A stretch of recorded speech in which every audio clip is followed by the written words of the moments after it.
তিনি যখন ঘোড়া হাঁকিয়ে কোথায় মানুষ তার ঘোড়াকে তাকে দেখলেই বুঝতো করার কাজটি করতেন। দেখেন কত বড় দুর্ধর্ষ একটি কাজ হয়েছে, কত বড় জঘন্য একটি কাজ হয়েছে। উনি অসুস্থ হয়ে বিছানায় হসপিটালে ভর্তি ছিলেন, আর এমন সময় দুর্বৃত্তরা, ডাকাতরা, খুনিরা তার সেই আদরের ঘোড়াটিকে হত্যা করে। মনোমিয়া কিশোরগঞ্জ জেলায় জন্মগ্রহণ করে জীবনের ৪৯ বছর ধরে কবর খননের কাজে ব্যস্ত আছেন। সুবহানাল্লাহ। একজন মানুষ তার জীবনের গুরুত্বপূর্ণ সময়গুলি ৪৯ বছর কবর খননের কাজে আত্মনিয়োগ করেছেন। একটি দুইটি কবর, তিনি প্রায় ৩,০০০-এর বেশি কবর খননের পাশাপাশি তিনি কোনো পারিশ্রমিক নেন। তিনি তার জমি জমা বিক্রি করে একটি ঘোড়া খরিদ করেছেন। এই ঘোড়াটা এই জন্যই খরিদ করেছেন যে তিনি ঘোড়ায় আরোহণ করে মানুষের বাড়ি বাড়ি গিয়ে ওই কবর খনন করার জন্য তিনি দায়িত্ব পালন করেছেন। তিনি কোনো পারিশ্রমিক নেননি।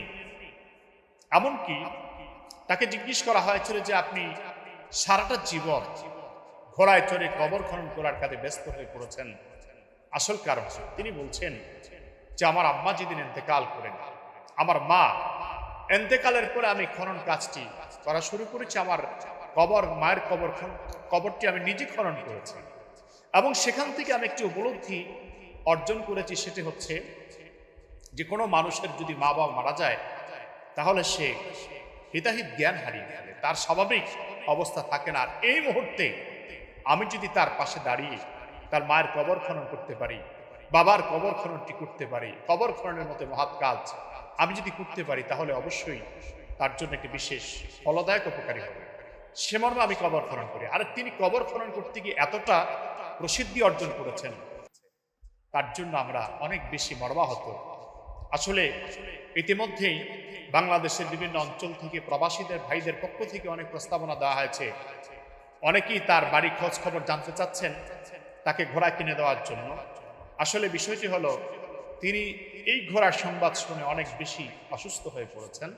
আমরা তার জন্য বিশেষভাবে দোয়া করি, আল্লাহ রাব্বুল আলামিন যেন সে ভাইটিকে সুস্থতা দান করেন, নেখায়াত তাইয়্যিবা দান করেন। আর পাশাপাশি আমরা তাকে দেখে উদ্বুদ্ধ হওয়া দরকার যেন আমরাও এরকম ভালো কাজে, সামাজিক কাজে অংশগ্রহণ করতে পারি।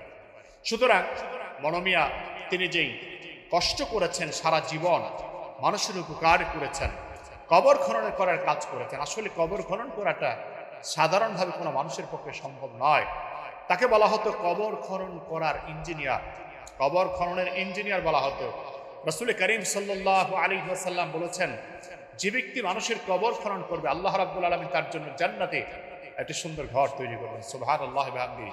শুধু তাই নয়, যে ব্যক্তি মানুষকে, মাইয়িতকে গোসল প্রদান করবে আর তার গোপন দুষ্টুটি ঢেকে রাখবে, আল্লাহ রাব্বুল আলামিন কিয়ামতের ময়দানে তাকেও গোপন দৃষ্টিটি ঢেকে রাখবেন, তার গোপন ত্রুটিগুলি আল্লাহ সুবহানাহু ওয়া তাআলা ঢেকে রাখবেন। সুতরাং আশা করছি আমরা ভালো কাজে সহযোগিতা করব, মন্দ কাজ থেকে একে অপরকে বিরত রাখার চেষ্টা করব।